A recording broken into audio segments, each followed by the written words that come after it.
What is up, podheads? Back with another episode of the Podioslave podcast. My name is Tony. I am joined most of the time by another Tony, Anthony, and a special guest tonight. And he's not a guest. He's a founder. He's a core 3 member. Nate is back. How you doing, Nate? I'm doing pretty good, and yeah, I guess founder. I appreciate that. You know, in the Wikipedia for Podioslave, I guess I could say like Nate. I'm like the Scott Rayner of touring musician. Ooh, I like that. Yeah, you're not man overboard though. You're good. You're good.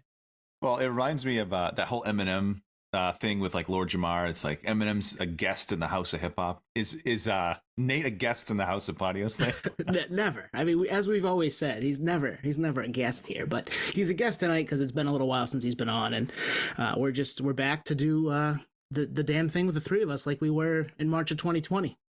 Has it been that long?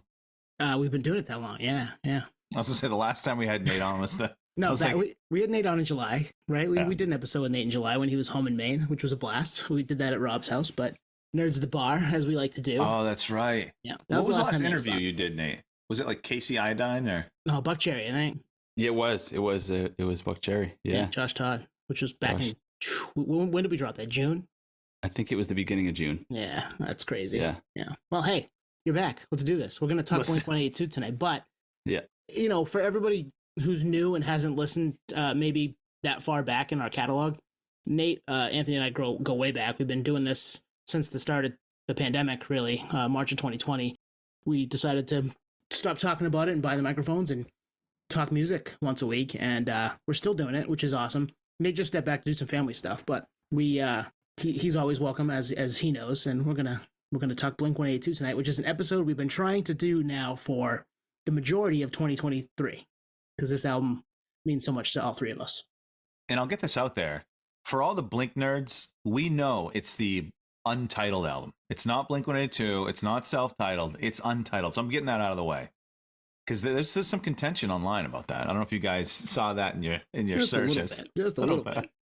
I did see that. You know what's funny is I've always called it self-titled, and when I did some like research, which it's been nice to do some like nerdery research, it is like sidebar, very therapeutic to just geek out like crazy. I'm like, oh fuck, I was calling it self-titled for the last 20 years, so I'm definitely that guy.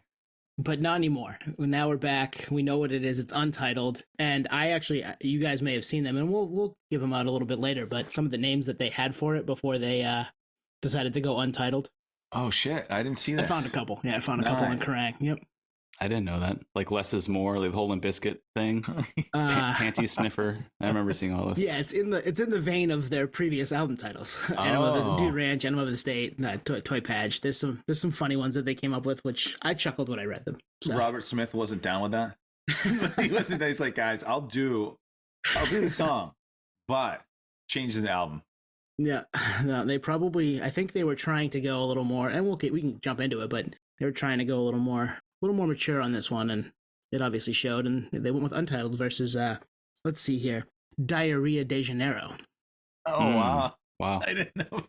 Yeah, they made the right move. Yeah, because it wouldn't that have been something? They give these optics of we're all grown up. We're now musicians. We're true artists. We're not the Poway punk kids from SoCal, and then they drop you with the diarrhea shit. That would have been amazing. Yep. And would have been on brand for them, but they didn't even have a joke song on this record. So let's dial it back a sec. Let's get back to it's 2003.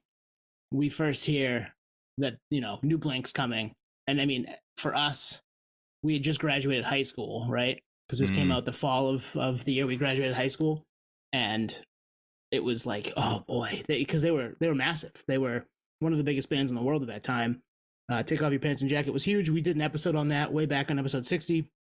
I know that because I listened to it today, not because I knew it off the top of my head, but they were huge. So what do you guys remember about this? And Nate, what do you remember about hearing about this record coming out? Well, you mentioned Kerrang magazine, which I had a subscription to for, I think, 4 years. I remember seeing it in a Borders Books and Music back in the day. Rest in peace. I think it rebranded, right? Yeah, yep. And they were like $15 magazines. I'm like, I'm just going to subscribe. And it was like $99 for the year, US dollars. So it was a good deal, I feel like. And they dropped a magazine I actually looked this up on January 25th of 2003. I got the edition from Kerrang of them like in the studio recording, and I remember being like, "This is super cool to like kind of get like a sneak peek on like their recording sessions and whatnot." Because like Rolling Stone and Spin Magazine and AP and all these things, it's always post. It's never pre. It's never like proactive. It's usually after the fact, which is there's nothing wrong with that. But Kerrang was very deep into the weeds in terms of like nerdery, right? So they had a great article on like what we're doing in the studio, things we're kind of hashing out. And I remember reading it being like, what? Like one of the quotes, and I'm pretty sure this is accurate. I remember it was either Mark or Tom were like, yeah, we're experimenting a ton, doing some sampling. It's hard to describe, but just like think of like Linkin Park type vibes. And I was like, Linkin Park type vibes with Blink? Like that. I'd put my head in a pretzel for sure. Yeah, I was like, are they joking? Because we know Blink is like a band that's not really taking things seriously. So I thought it was almost like they were like just fucking around. But the more I think about that quote, I'm like, okay, like I don't think it's Linkin Park, but in terms of like the off and on like vocals between Mark and Tom that are more like yelling and stuff, and the melodic, conversing back and forth, I was like, okay, I can see the Linkin Park element there, and then the sampling and whatnot. So I think that's probably the context in which they were speaking upon. But it was cool because that was the only heads up, and the fact that this magazine dropped in January 25th and the record didn't drop till November was like very much so in pre-production. So yeah, I had to mention that because I remember thinking like even the photos in the magazine, like they looked totally different. Mark had like pink hair. It was crazy. Yeah. Because they did this all January, February, March of 23, right? That's when the majority of the production, and then the recording and renting out that house that they ended up getting kicked out of. I don't know if you guys read any of that. Did you see that? I didn't see that. No. Yeah, they rented out a house from like a family where they had porn playing all the time and were smoking 1 million pounds of weed while writing the demos and writing the songs and then trying to record them. They end up getting kicked out of the house. They if you look at the studios where this was created, it's like 5 or 6 different studios: Signature Sound, Rolling Thunder, and the Rubens house, right? The Rubens house is the house they got bounced from. So in typical Blink fashion, let's watch porn and smoke weed and write songs. I think the house was in Rancho Santa Fe too, which is just east of where I live, which is like a really, really like, I think it's the most expensive place to live in the whole country. It's like amazingly beautiful. You feel like you're in this, and you go from like beach town San Diego to like, you just go east and it's like this lush countryside, and that's Rancho Santa Fe. So yeah, that house they were renting must have been a crazy expensive. I know they blew a ton of money. Yeah. Right. And they were only in it for three months. I think 3 or 4 weeks or something like that. Whatever I read, it was shorter than they anticipated. That's crazy about the breadcrumbs of maybe doing some experimentation with the music, because I've always wondered, is that like PR and label giving you breadcrumbs, or did that leak out? And with this, it was obviously intentional, right? It's in Kerrang. It's very intentional. And to start it that far back in the cycle, hype cycle was fucking real. And like you said, Tone, Toy Padge, I don't know. I'm going to back up even more. Dude Ranch was perfect for the time. Enema, perfect. Yep. Toy Padge, perfect. So there's hype. There's expectations. For all you Cheshire Cat truthers out there, it's good for what it is. Right. Well, and they were definitely maturing as they went along too, right? There were songs on Enema, the Adam song, that was mature. There was more of that on Toy Padge, but also the funny dick jokes. Happy holidays, you fucker, right? I mean, like, there's just, and we talked about that back on episode 60, but they were on this record. I think what Tom had ended up going and doing the boxcar racer thing with Travis, and Mark was a little upset about it, from what I read. And they were like, if we're going to do that type of music, let's do it under the Blink name, and we get this. So it's a different vibe than really anything they've ever done. Yeah, good point. And in fact, had it not been for Boxcar Racer, I wonder if this record would have been this ethos. I feel like it did need a little bit of a sidestep, as controversial as it was. And, I feel for Mark, that sucks that he just basically got left out of the picture, completely unbeknownst to him. I don't think he had any clue, although he is on the record, right? On a track. That was probably after he found out. But regardless, he was on Elevator, yeah. Yep. Yeah.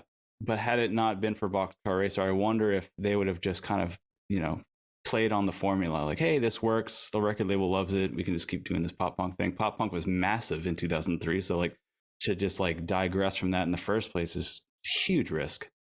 Bold move. But appropriate. For sure. Bold. Yeah. Extremely bold. But I think we can all appreciate the reasons as to why. One thing I have to note is I want to say it was 2002, Green Day and Blink went on tour, right? And did the Pop Disaster tour. And Green Day had dropped in 2000, I believe. I could be wrong here. Warning, which was like their like untitled record for Green Day, pre like going full on American Idiot. Like this is our mature Green Day. So, but Green Day had a long road to get to that like mature album. Like Blink, like you said, their records were like super punk, growing up to like Enema of the State, if you want to call it growing up, to Taking Off Your Pants and Jacket, to just fucking light speed to Untitled. They didn't have the whole runway that Green Day did. They had a very short like time span. They were just on this rapid growth stage. I got to bring in the business terms back now that I'm back on here. Hockey stick growth. So it's interesting. I feel like there is some connection there with that tour where Blink, and this is just, educated guess, where it's like, hey, we should probably follow Green Day's steps. We can't talk about dick jokes forever. Like we're in our like mid 30s, which we are currently. Do we really want to talk about dick jokes? It's fun, yeah, but like we're all professionals at the end of the day. And Blink they're all professional and great musicians. So I think this was like the time for that to happen. And I guess long story short, Boxcar Racer was kind of helped spearhead that.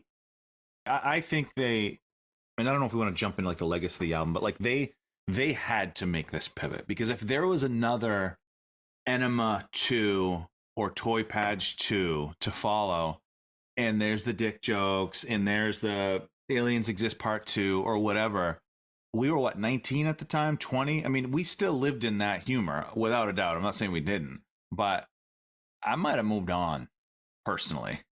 Like, all right, I get it. Which is the irony. The ironic thing is, I saw them this year, and they brought back the dick jokes live, and I was just as into it as ever. Well, and it's on the new. There are a couple of instances on the new record that just came out in 2023 that are that. I mean, the song "Edging," right, right. The beginning of it's one of the first the video they did with the Ramones. Tom says, when I teach masturbation, I just say, have some fun with it. Like, it's still there. There's still Blink. It's all, they're having fun with it again, which I kind of love that they've brought every era back into today, but we can get to that at the end. But yeah, you're right. They needed to do this at this time because their fans were turning into, young adults, which is what was happening to us. And to have them also mature a little bit and give us a little more mature sound, more songs that we could resonate with at 19, 20, 21, and even today at 38, 39. pretty awesome. Well, the other thing I'll add is, as I always say, context is king. I think Hoppus got married in 2000. DeLong got married in 2001. So I read a quote from Travis. It might have been from his book, where he was like, we used to be, three best friends, thick as thieves, nothing between us. And then two members get married. And then I think there's kids involved in that time frame too. So things definitely change. It's like in high school, like three of us hanging out, and then Nate gets a girlfriend. We never see his ass. Like he's on to the next thing, No, the relatability is the irony. The irony is so crazy. The hiatus, it all comes together. Yeah, no, I think life events can definitely change the dynamic of a group of people. I mean, Blink especially. I mean, they're a pop punk band, and then you throw in marriage and kids and just getting older. But now that you mention it, and I had to bring up the Green Day kind of legacy and how much time they had to like finally get to Warning, and then eventually American Idiot and everything after that. Blink didn't have that luxury. It was just, everything was just so fast.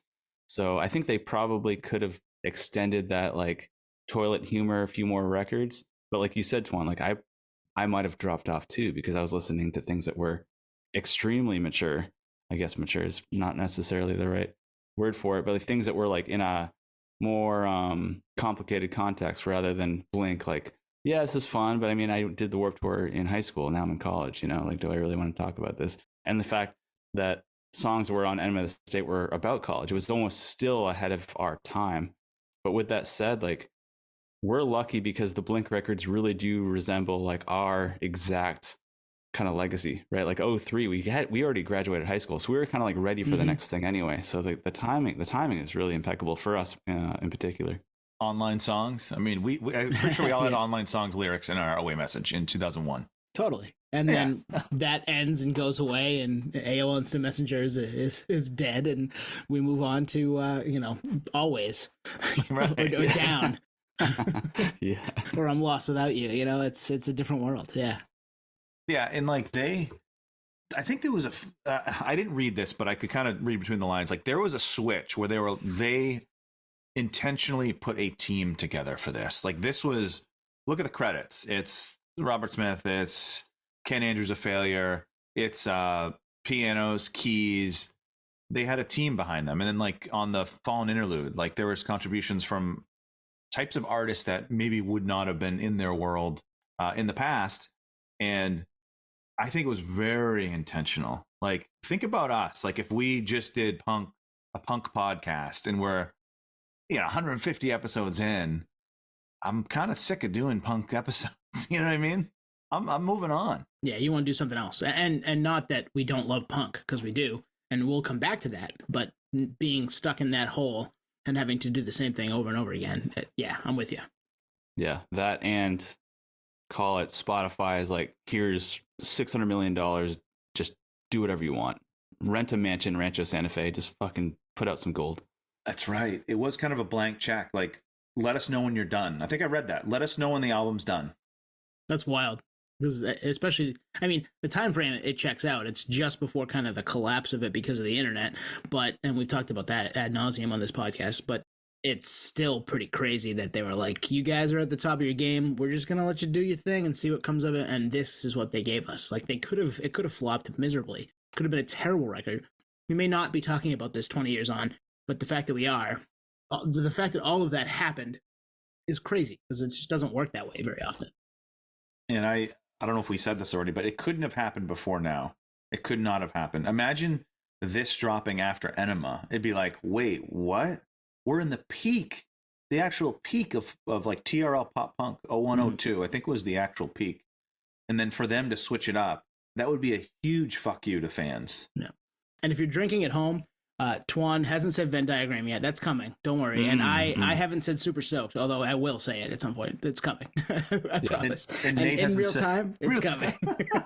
I'll say real time. In real time, baby. Drink. Old jokes. Go back and listen to old episodes, please. All right. You asked about where we're at with the time, early memories. So I have a cool recollection memory of this album because I saw Blink 2 weeks before the album dropped, and they did the Dollar Bill Club tour. So up to that point, I think maybe Just Feeling This came out, and I don't know, I think there might have been a couple songs that leaked, and maybe it was Go. I can't remember what it was. So I remember being confused about what direction the album was going. I didn't have a Kerrang subscription. Sorry, guys. I wasn't Nate. But the fact that they dialed it back to the club days, it's like, all right, so they're experimenting, but the ethos are there. So it's like these two worlds not colliding, because they pulled it off great. But I saw them with Bubba Sparks. What was his song? Tone, you know. Deliverance was a big one. Yep. Yeah. Great and song. A band called the Kinnison, who I think was on one of their major subsidiary labels or whatever. They put them on. And it was a great show. Did you go to that, Nate? I was there at the Avalon. Nice. Right? At the Avalon in Boston. It was actually the tour kickoff. I looked up the dates earlier. I'm like, man, I can't believe that was the first date of that tour. That was rad. I remember thinking, like, this is cool. It's at the Avalon. I think it was my first time at the Avalon, possibly. Dead of winter. No, it was November, right? Yeah. Yeah, fall. It was November. Yep. Yeah. But yeah, dude, I had the same kind of, even with the Kerrang magazine given. And there was some songs that leaked on Napster or Scour Exchange or BearShare or whatever it was. And I just remember being, speaking of like, your words, like, extremely confused, because I was expecting, Take Off Your Pants and Jacket part 2. And it was like, just not that at all. And I don't even know if I really enjoyed it at first. I was just like, I don't know what I feel about this. Oh, they're playing Avalon Sweet. I'm down. I'm down just for the old songs, whatever. It was one of those things where it's like, I don't know if I'm digging this new stuff, but Blink at a club, and given it was my first time seeing Blink, I didn't get to see him on Taking Off Your Pants and Jacket or Enema. I completely missed that. Another throwback to like I didn't have a license to get down to whatever shows they're playing in Mass because they never came to Maine in that heyday. So yeah, and I'm the only one in this room, this virtual room that hasn't seen them, but I'm hoping, fingers crossed, at Fenway next summer. That's the plan. I would say they still bring it. Haven't gone to the TD Bank show. Like there was no skips in that set list, dude. And the banter was, they were putting it on, but it was like it was the reason why you kind of fell in love with them to begin with. But the other kind of confusing part was feeling this. That is a good representation of the production on the album, and it was very produced, like very kind of like what is it, the 9 album, the one with Skiba, that was super produced.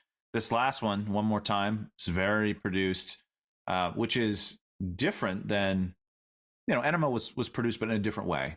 Toy Patch produced in a different way. This was like big room sound, and that's the band they are now.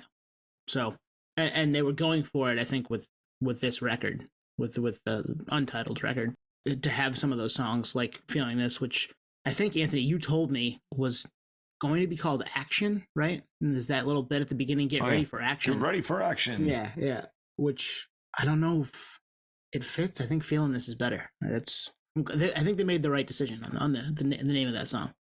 Yeah, the sampling seemed very off center at first, kind of going back to like first impressions, like what the fuck is going on? Like the Linkin Park quote from Kerrang makes more sense because there's I guess you want to call it a unknown fourth member with the whole DJ sampling. I guess that was actually Travis, right? He was throwing samples in there, and given his hip hop background, I kind of understand that. But and production. Dude. I mean, this is probably the start of him doing a lot of that because he does a lot of it now. Yeah, 100%. Yeah, and it like once the songs start getting out there, it's very clear it's produced. And I saw online to make it Hoppus described the studio as a musical laboratory. Over 70 guitars, 30 amps, 30 or 40 different snare drums, up to 6 drum kits, various keyboards, turntables, pianos. Look at the credits. Like it was an arsenal of. I mean, this is what happens when you let a band at the peak of their powers, give them a blank checkbook, and say, "Hey, do your thing." And I don't know. Who knows if there were like input on the singles or whatnot? Who knows if was it Geffen? Yeah, it was the first one on Geffen. Yep. But man, it was, and that's how it sounds. Honestly, like it sounds produced. Doesn't sound artificial, but it sounds very produced. Right down to the videos too. I mean, there's all kinds of money thrown at this entirety, and I'm happy that it happened the way it did. I love this record. I mean, we've had this one circled for a long time. It's a record that we wanted to do. We've wanted to talk to obviously anybody involved with it. It's not the easiest group of people to get in there with, but man, I can't overstate how good this album still is. And first listen back in the day, loved it, listened to it a ton, sat with it, listened to it through my 20s, listened to it through my 30s now, and it still doesn't miss. Like listening to it today in 2023, it's their best output for me by far, and I don't know where I would be as a fan of them without this record. Well, let's dig into that. Does it have a miss? Is there a miss on this record? Ooh, I have one, but I'll wait. I'm gonna look at the track list. Yeah. I'll slow play it a little bit here. Yeah. There's one that I tend to skip because it has a long intro. Okay. So I remember, even though MP3s were like the thing, there was no vessel in terms of playing MP3s mobile, right? There was no like MP3. There was no iPod in 03 or 04 for that matter. So I still had a Discman. I think there was, man. I think there was, but they weren't easy to get your hands on it. And they were expensive. 18 years old because they were super expensive. I remember there was one that looked like a Discman. It was like $600. I'm like, I can't afford that. The Diamond Rio. Remember the Diamond Rio? Nomad too. Nomad made one because a buddy Mike had one of those. I don't know if he's listening, but if he is, Mike in Texas. Yeah. That's funny because that's exactly what I was thinking of because I know he had one. But I have to say, so I had this record or this CD, and I had it on a Discman, and I went to Japan to see family, and wore this CD out to the point where I think it like literally like, you know, when you listen to a CD so much, even if you're putting it in and out of a sleeve, it actually eventually wears out, unfortunately. Totally. So I remember thinking there's no skips on this record because I played it front to back on the plane. I literally like played this CD nonstop, and I remember thinking there's no skip because I actually really liked the interludes. It was a weird thing, like I was saying earlier. I didn't dig it at first, but once I understood what was happening and appreciating, like, okay, they're growing just like I am growing, I listened to this record relentlessly. And that trip to Japan, like flying to Japan is a very long trip, and I had like 4 CDs with me. It was like this, it was Offspring, Splinter, and a few other records. And yeah, I can't think of a skip. I thought everything was on here. It was super cool. But I remember just like being so deep into the CD and like loving every minute of it. I'm actually kind of curious as to what Twan thinks is a skip, because I'm not sure I have one either. I mean, there were times when I was younger I would skip the Fallen interlude, but listening to it today, I was like, this is just a chance for Travis to flex a little bit, both with his production, I think, and his drums. So, what is it, Twan? What's a skip? Asthenia. Okay. Oh, all right. wow. I kind of like the intro. Long intro, and then I feel like the should I go back, should I is repetitive, and I'm like, I listened to it today. I did skip it today. I don't know if I did back in the day. That song feels like it would have fit on Toy Patch. Yeah. Oh, totally. Especially the verses. 100%. Yeah. And actually, now that we're talking about throwbacks, Go to me is a throwback to like Dude Ranch. Absolutely. Yep. I remember hearing that, and I think that was one that leaked before the album came out. I remember hearing that, and it's like, whoa, okay. Not the happiest song either, as Mark likes to draw from, you know, the tough upbringing, which completely understandable. Many artists do, and you feel it. You feel it with that. You feel it with Stay Together for the Kids. You feel it with all along the Blink catalog. If you're paying attention, right? It's not all dick jokes. I just started laughing because I pictured Nate on the plane to Japan, listening to Violence, and he's snapping. He's doing the snaps, and he's mouthing out Travis's doo-doo-doo, doo-doo-doo, doo-doo-doo. Yeah. And everyone's like, who the fuck is this kid? Just air drums on the plane, baby. That's a great song. You want to talk songs? Yeah, let's do it. Yeah, Violence. Like, that's the snaps in the beginning are a brilliant touch. Like, that's different than anything they'd ever done up to that point. And I think Sense. And that one does feature Ken Andrews of Failure. I don't know. I was trying to listen to maybe what he had input on, but that's another thing where I don't think they would have not thought to ask someone like that, but actually asked someone like that until this cycle where it was like, all right, we get the keys to the kingdom, you know, fire off the wish list. You know what I mean? Who can we get? Robert Smith, Ken Andrews. Let's go. Yeah, with that budget and it seems like full creative control, I feel like it was just like, hey, make a phone call on my behalf. Okay, cool. We got Robert Smith. You know, obviously Mark was a massive and still is a massive Cure fan. So that was like probably just a dream come true. Like, who do you want to work with? What's your dream guest on a record? Oh, Robert Smith. It'll never happen, but oh no, we'll make it happen. Well, they sent him the stuff and they were like, we're not sure if he's going to like the music, if he wants to be part of it, but he was like, I really like this. Yeah, let's do it. And sent back his part, and great song. Fucking great song. Yeah. And I wasn't and I am a huge Cure fan now, and I was getting into them around this time. I couldn't tell you if it was because he was on this Blink record, or if it was because of just opening my eyes to different Cure things that I liked. But this definitely helped for sure. This pushed me along for sure.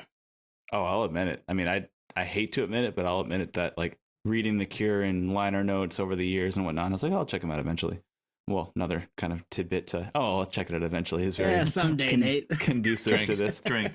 Yeah, right. Exactly. But yeah, him actually being on the record, I was like, oh, I really like this guy's voice. I had heard a few songs, but this is cool, like especially because it's vouched by Mark. But yeah, in terms of like favorite songs on the record, it's like all of this, Easy Target, and Violence, I think are probably my top 3. Yes. But all of this is such a vibe. I mean, it just kind of draws out. It's a perfect like show closer if they were ever to do a show closer with Robert at the show. That'd be awesome. Yeah. That's that a dream right there. Dream nerdery right there. I'm with you. Violence is one of my favorite songs on the record. I tweeted out the lyrics to it this morning. Nobody I put it on Threads. I put it everywhere. I was like, how is nobody catching what I'm putting down right now? This song's fucking amazing. It's still amazing. Where are you guys? Exactly. And full disclosure, that's how we got Nate on this episode. I sent that Tom DeLonge gift, Nate. and I was like, "We're DeLonging right now, Nate. Do you want to join? Let's do this." Now's the time. Now's the time. One more time. Toy magazine. So, like, obviously, lyrical content change. Like we talk about the sound, lyrical content. I didn't know this until preparing for this episode. Like, I knew the Holly references, someone by the name of Holly, and Easy Target, all of this, but I didn't know the backstory. Do you know what the backstory is? I read it at one point, but give it to me right now. So apparently, producer Jerry Finn, rest in peace, in his middle school years, he was in love with a female classmate. Her name was Holly, who invited him over, only to have her and her friend drench him with a hose. Humiliated, he rode home on his bicycle. Now, how that ties to, like, one, how does that come up?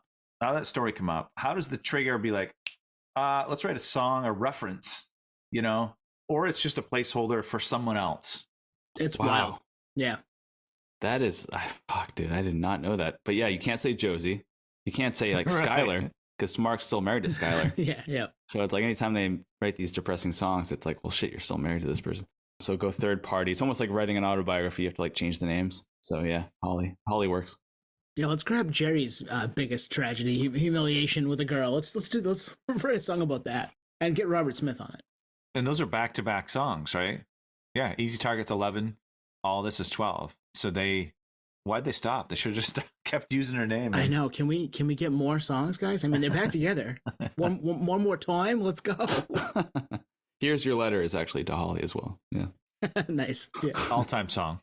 Oh, It is. so good. Yeah. I know. I didn't put that in the top 3. That is an amazing song. That's actually like I feel like one thing to note is like the Blink records, at least like the Enema of the State to this record, kind of have like a sequence that are very similar. Have you noticed that? Yep. Yes. So like Here's Your Letter for Blink is almost like a roller coaster.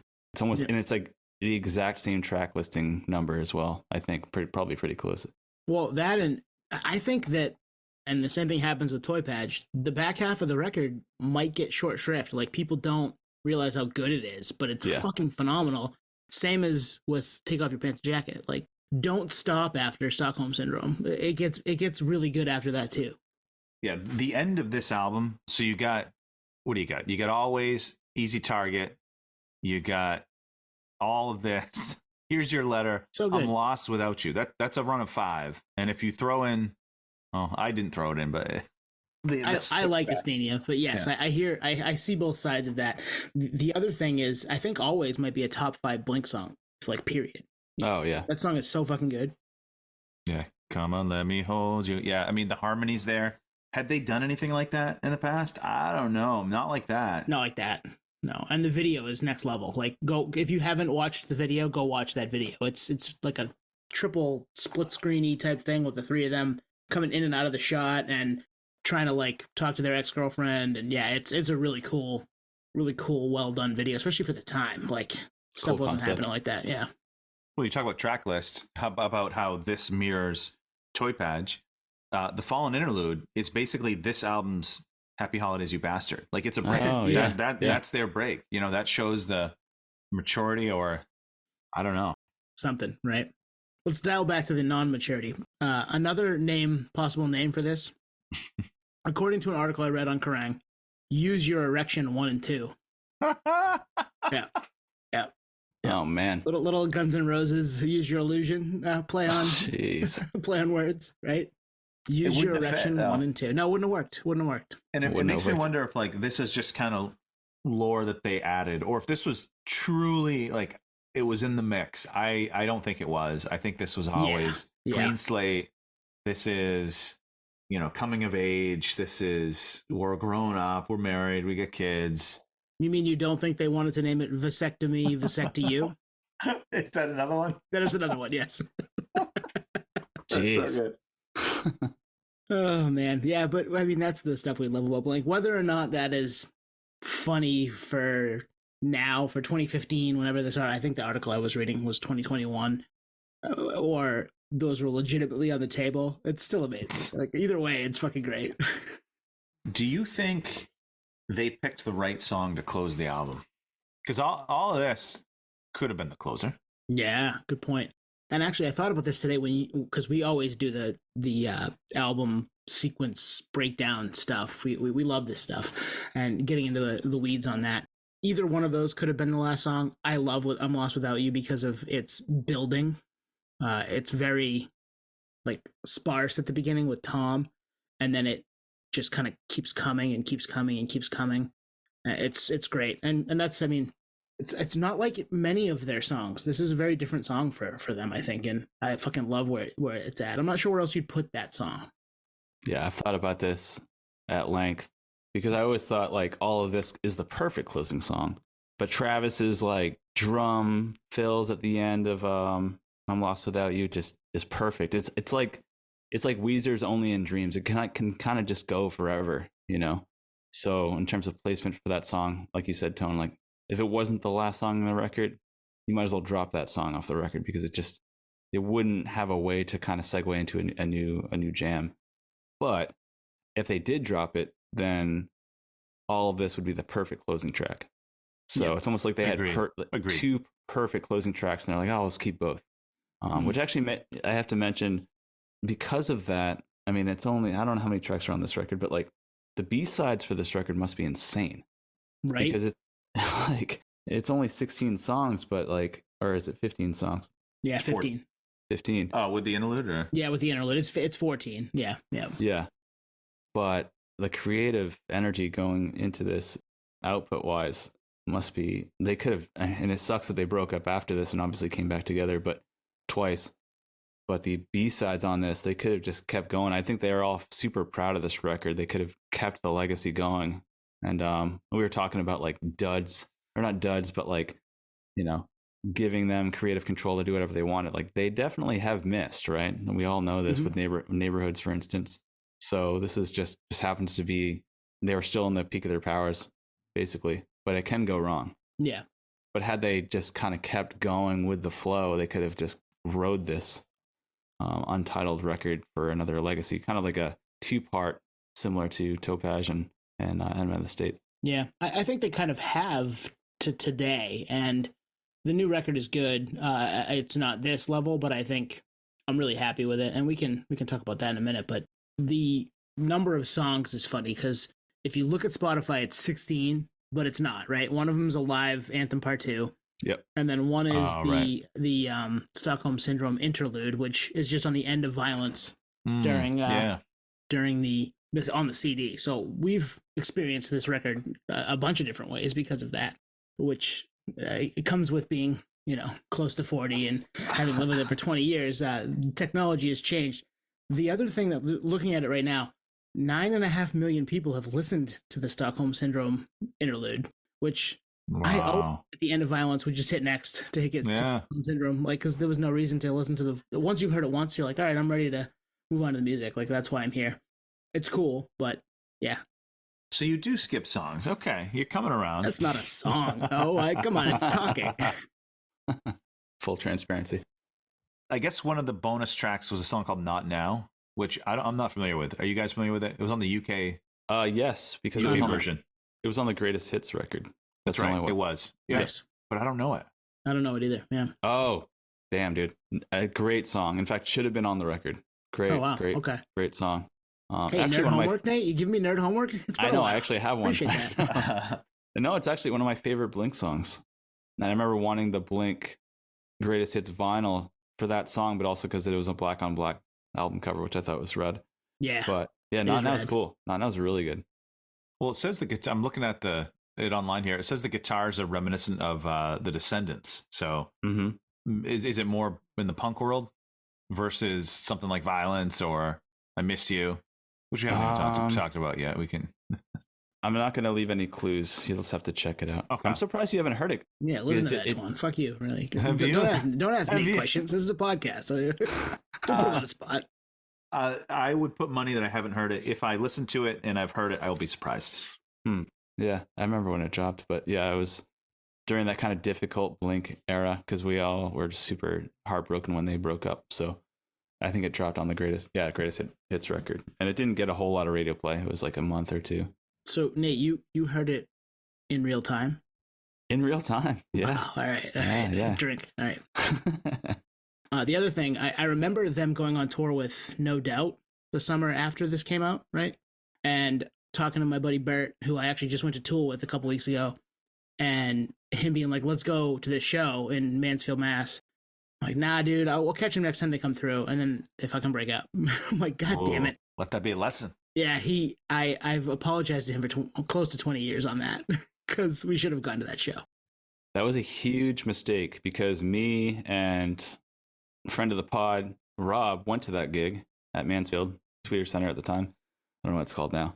Yeah, it was. I actually wrote this down. It was on June 8th, 04, with No Doubt. Fucking crazy good tour. And we were in the pit section of Tweeter Center, which is like really hard to get. He got tickets Very hard to get. Yeah. It is, yeah. He got tickets from the record label. So we're in that like small, like the pit. For anyone listening at the Tweeter Center or whatever the amphitheater is at in Mansfield, Xfinity Mass. Center. Was it Xfinity Xfinity Center. now? Yeah. I think it is. It was Tweeter, Comcast, been a bunch of different shit. It's like a tiny little pit. It's basically like privileged seats. Coming from the label, it makes sense. But yeah, dude, that tour was amazing. And I remember thinking as I was watching them, I don't know if Rob has the same mentality, but just thinking like, this is fucking awesome. And they're killer. And I remember Rob saying, dude, Travis is a monster on the drums. He's a total punk rocker. But there was something in the air, like maybe because I remember really loving the live Blink record where they just like Mark and Travis just like shit on each other and just have a fun time the whole time. And it was just like, play the song, play the next song, and just keep going. And they didn't look at each other. I remember thinking like, oh, you sniffed it off.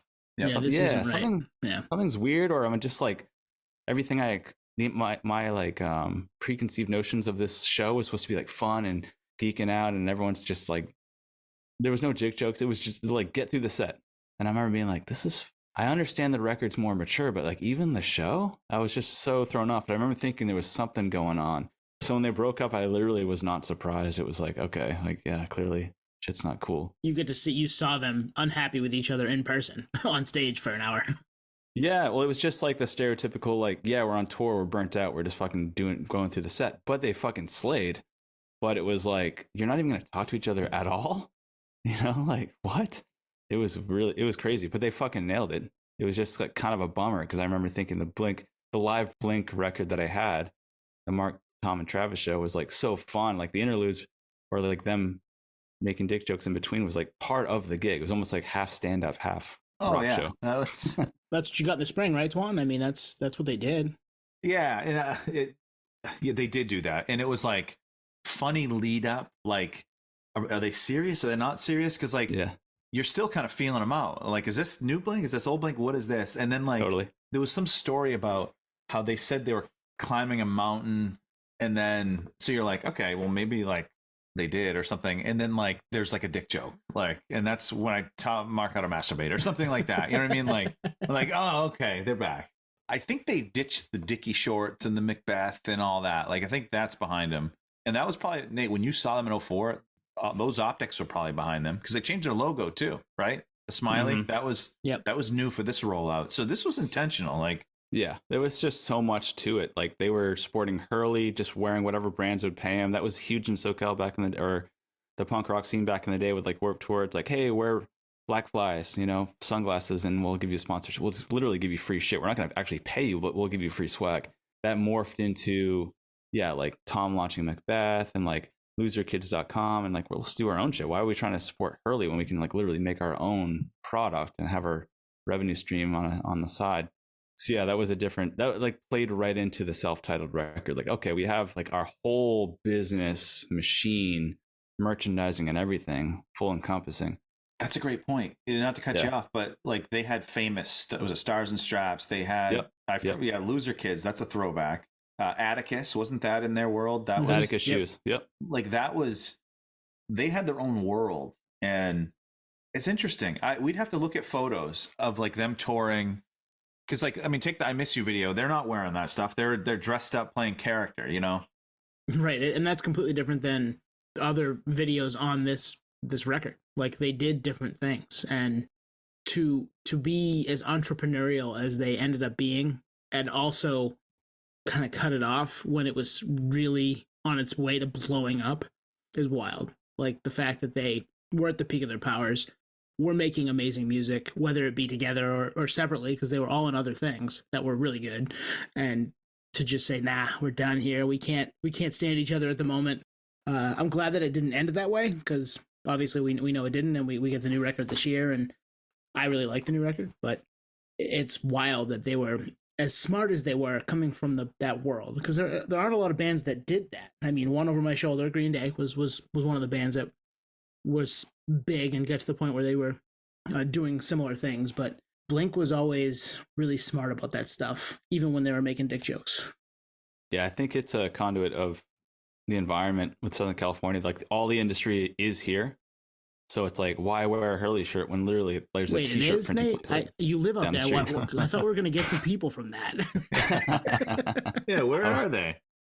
Where are they? But Twan, like you said, I saw the tour too out here in San Diego. Night one of 2 nights for Blink. And it's funny because it is a script, like that whole mountain thing. Like they did that. Do you know whole what thing. I'm talking about? I was trying to remember. It was definitely part of the set. It Yeah. was not like, off the cuff, like the Mark, Tom, and Travis show where it was like in the moment or in real time drink. It was definitely part of the set list. In fact, if you look at those set lists, now they kind of work in the industry even more so. It's usually they have a note like, all right, cut to that video or cut to that, portion of the show where we're going to like go through this whole thing, which is very much a production thing. You have to like time it out so you don't screw up curfew and whatnot.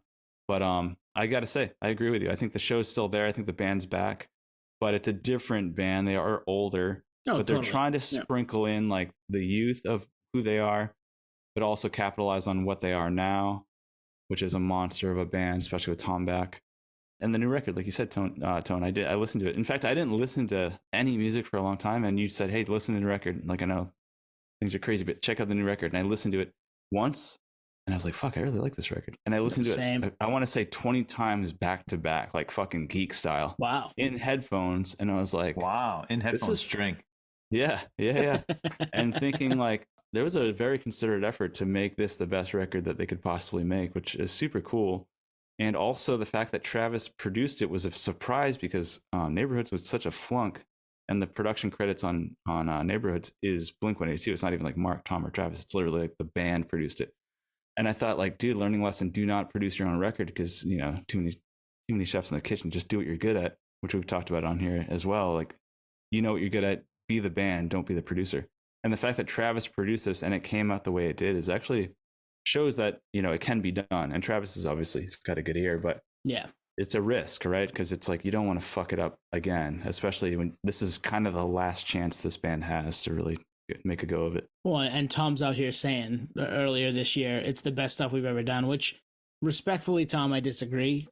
Self-titled or Untitled is the best record you guys ever made, but the new one's cool. And I'm really happy that the new one happened. And there are things that I've come back to on that one more than I thought I would after I listened to it the first day. So, and I remember listening, and I've said it on this pod, I remember listening to it the morning it came out and being a little emotional about the fact that they were back, because I've lived this band since I was 13, 14 years old.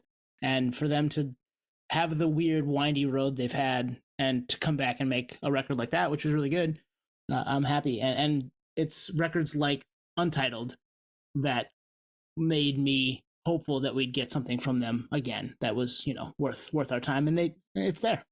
And that's a great point. Like the writers, if you look at like the writers and credits on the new album, there's more people involved than like past, like a lot. They were not going to let this album flop. Now, is it their best? No, it isn't. Sorry, Tom. Don't at me in the DMs. Don't come at me in the DMs. But it's very good. Like it's the best album I think since Untitled. Agreed. Yep.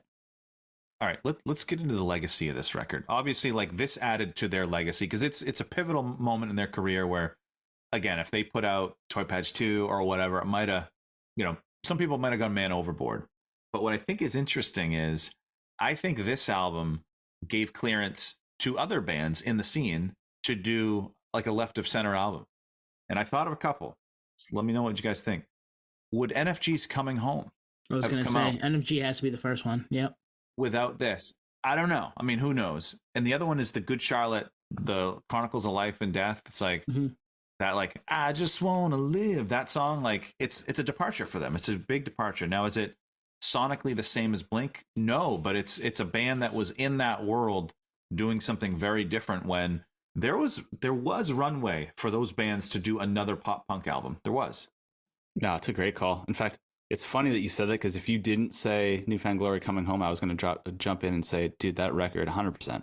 And I know they were super tight then, and they probably still are now, but there was a shift. So they definitely like were a catalyst to that Newfound Glory. Although maybe Green Day. Another catalyst. Good pull with catalyst, Nate. I like that. Or a Green Day. Right, Green Day. Yep. Or like, throwback interview with Scott Russo with Here's to the Morning. Like that was a giant shift from Elva. Just like the maturity. It's kind of a depressing record, to be honest, but it's around that same time. Yep. Yeah. Not to go full Green Day, but the Sellout book, the Dan Ozzie book, it's on Spotify. So I've been listening to the audio, and I just finished the Green Day chapter.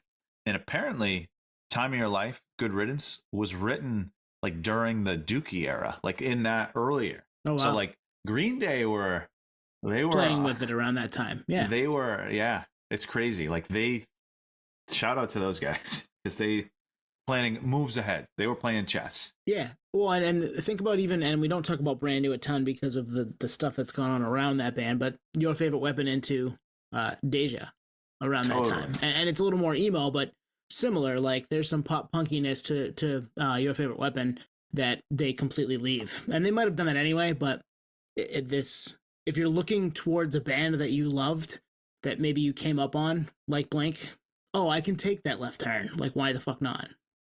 Yeah. No, I'm happy we're talking about this, because at the time, I remember back in the day when we were recording, like, especially with guests, like there was an era probably until like 2001-ish where like music was supposed to be stay in your lane.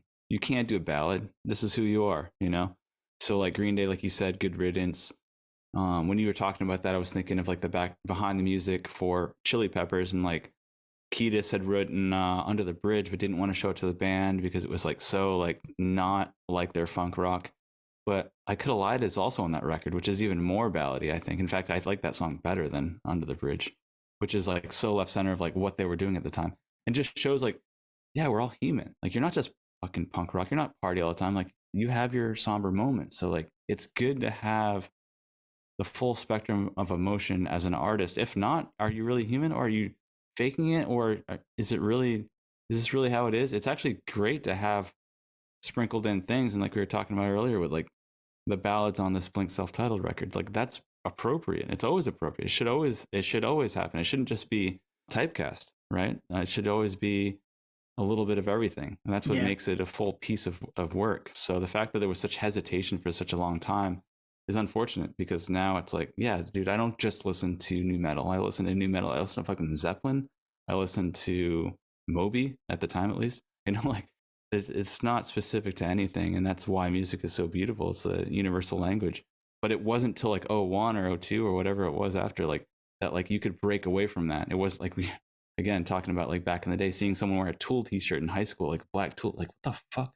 And now I love Tool, but like just the name, let alone like the optics, I was like, A big piece of that too is probably our age at the time. Like we were becoming young adults, and our antennas were up, as everybody's are at that age if you're a music fan, to new and different experiences. And it just so happened that one of our favorite bands gave us one of those in that moment. So that's the reason I think it resonates so much for me, is that I was in flux as a person, and a band that I loved gave me something that was also in flux for them, different, and it still resonates because of it. So we were lucky to be that age at that time, I think. You're not the only one on that. Like this resonated, because there's like the 20-year retro articles have been coming out for the last month, and there's a camp of people where this is the only Blink album they like. This is it. This is the only one they like. That's crazy. Yeah. And it's like, I could see that if you were a few years older than us, where you weren't 14 and 15 when Enema came out. Maybe you were 23 and you're like, I don't want to fucking listen to Party Song, or I don't want to listen to Aliens Exist, or, Happy Holidays, it's Christmas Eve. Exactly. I'm like, I'm over that. But then this comes along. It's a rebrand. It's a total rebrand, but it hits. Out of the park, too. hits it out of the park. As always with these album deep dives, we wish we had more time. We wish we had. There's a million things we've left on the table that we'll do again, maybe down the line with these, and we're really happy that you were able to check this one out. Super stoked, even Drink, that you were able to check this one out, and it probably means a lot to you too. This record, and we couldn't be happier that you spent an hour with us talking about it, listening to it. Totally. Yeah, keep coming back. There's album deep dives like this for other records that I don't know are kind of adjacent to this. Plenty of those, plenty of interviews. Go check it out. We should probably do Enema or Toy Patch too. We did Toy Patch, but we'll probably do Enema. Yeah. Maybe the 25th year. So that's next year. That's crazy. Shit. Nate, what are you doing in 2024? Want to come back and do Enema? I am down. You know what's cool is just speaking of on all this this record, and both of you talking about this record and just geeking out in general, is the fact that like it's very subjective, everything we're talking about, because for us, like, we are the certain age of like the music that transcended to us at the time, and so everyone's going to have different views, like you said, Twan, like, this is the only record they know and whatnot, but that's the beauty of it, looking at it from a different lens. This is our lens because we happen to grow up with each other and live this record and this music and this time and like the market and everything that was going on in real time. Drink.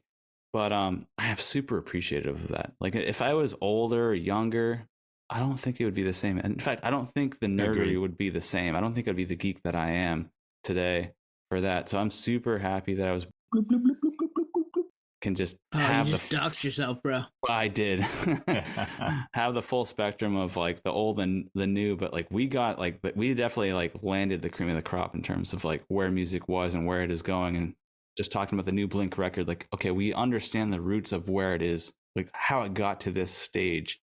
We can see the ingredients and can totally appreciate it on a molecular level. So hell yeah, dude. Great way to. We're molecular level. We're mic dropping on that. We're mic drop, yeah. Hey, thanks for listening to Podioslave.